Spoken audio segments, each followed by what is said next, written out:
ડૉક્ટરે તમને ખાંડ ખાવાની બિલકુલ ના પાડી છે અને તમને જો ફ્રૂટ સલાડ ખાવાનું મન થાય તો તમે આ રીતે ખાંડ અને ગોળ વગરનો ફ્રૂટ સલાડ બનાવી શકો છો.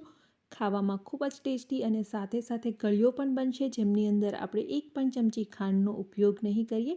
તો કઈ રીતે આ ખાંડ વગરનો ફ્રૂટ સલાડ બનાવીશું એ માટે તમારે વિડીયોને સ્કીપ કર્યા વગર જોવાનું છે. તો વિડીયો શરૂ કરીએ. તો એ પહેલાં જો તમે ચેનલને સબસ્ક્રાઈબ નથી કરી તો જલ્દીથી સબસ્ક્રાઈબ કરી દો, જેનાથી તમને ડેઈલી નવા વિડીયો મળતા રહે. તો ફ્રૂટ સલાડ બનાવવા માટે આપણે એક વાસણ લઈ લઈશું. એ વાસણમાં સૌથી પહેલાં તો મેં છે એ 2 થી 3 ચમચી જેટલું પાણી લીધું છે.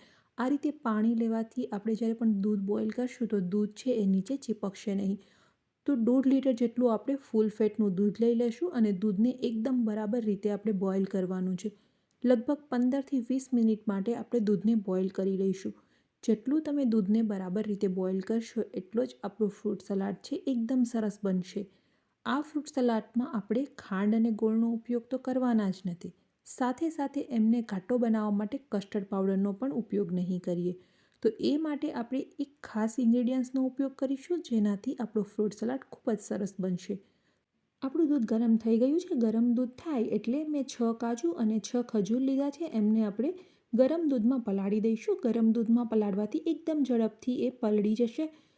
તો કાજુ છે એ થોડી વાર લાગશે પલાળતા, એટલા માટે આપણે ગરમ દૂધ લીધું છે. તો લગભગ 5 થી 10 મિનિટની અંદર આપણા કાજુ અને ખજૂર પલળી જશે.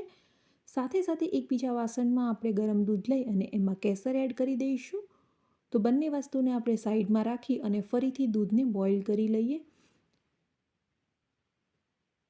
તો આપણે નીચે પાણી એડ કર્યું હતું, એનાથી આપણું દૂધ છે એ નીચે ચીપકશે નહીં. તો તમે ગેસની ફ્લેમને ધીમી રાખી અને સાથે સાથે તમારા બીજા પણ કામ કરી શકો છો અને વચ્ચે વચ્ચે આ રીતે તમે એમને હલાવતા રહી શકો છો, જેનાથી તમે એકસાથે 2 કામ કરી શકશો.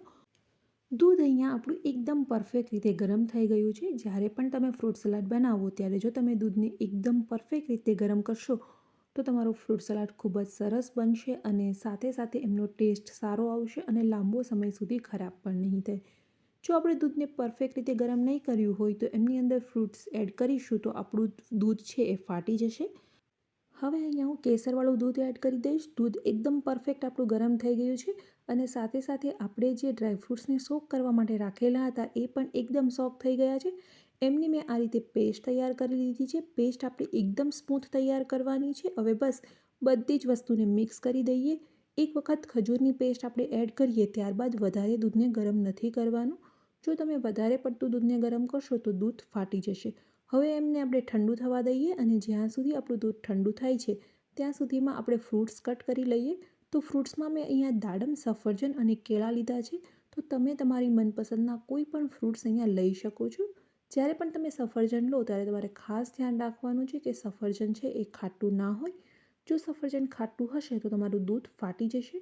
તો સફરજનના પણ આપણે એકદમ નાના નાના ટુકડા કટ કરી લઈશું અને ત્યારબાદ મેં અહીંયા 2 કેળા લીધા છે. કેળાને પણ આપણે આ રીતે જ ઝીણા ટુકડામાં કટ કરી લેવાના છે. તો જ્યારે પણ તમે કેળા લો ત્યારે તમારે ધ્યાન રાખવાનું છે કે કેળા થોડા વધારે પાકેલા હોય એવા લેવાના છે, જેનાથી જ્યારે આપણે કેળા એડ કરીશું ત્યારે એમની મીઠાશ પણ દૂધની અંદર એકદમ પરફેક્ટ રીતે ભળી જશે અને આપણો ફ્રૂટ સલાડ ખૂબ જ સરસ બનશે. અને સાથે સાથે જો આપણા કેળા એકદમ સરસ રીતે પાકેલા હશે તો એમનાથી પણ આપણું દૂધ છે એકદમ સરસ ઘાટું થઈ જશે. તો આપણા ફ્રૂટ્સ અહીંયા કટ થઈ ગયા છે અને સાથે સાથે આપણું દૂધ પણ એકદમ સરસ રીતે ઠંડુ થઈ ગયું છે. જ્યારે પણ તમે દૂધની અંદર ફ્રૂટ્સ એડ કરો ત્યારે દૂધને એકદમ પ્રોપરલી ઠંડુ કરી લેવાનું છે.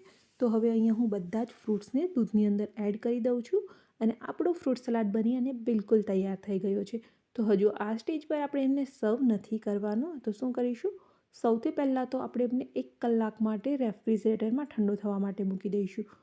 ઠંડુ ફ્રૂટ સલાડ હશે તો ખાવાની ખૂબ જ મજા આવશે, એટલા માટે 1 કલાક એને ઠંડો કરી લઈએ. એકવાર ઠંડો થઈ જાય ત્યારબાદ આપણે એમને સર્વ કરી લઈશું. તો આ ફ્રૂટ સલાડમાં આપણે ખાંડનો બિલકુલ ઉપયોગ નથી કર્યો. તમે એક વખત ઘરે જરૂરથી આ ફ્રૂટ સલાડને ટ્રાય કરજો. ખૂબ જ સરસ ટેસ્ટી બને છે અને સાથે સાથે હેલ્ધી પણ છે, કારણ કે ખાંડનો બિલકુલ ઉપયોગ નથી. તો હવે એમને આપણે સર્વ કરી લઈએ. તો મેં ઉપરથી અહીંયા થોડા દાડમના દાણા એડ કરી દીધા છે અને બદામની કતરણ એડ કરી દઈશું.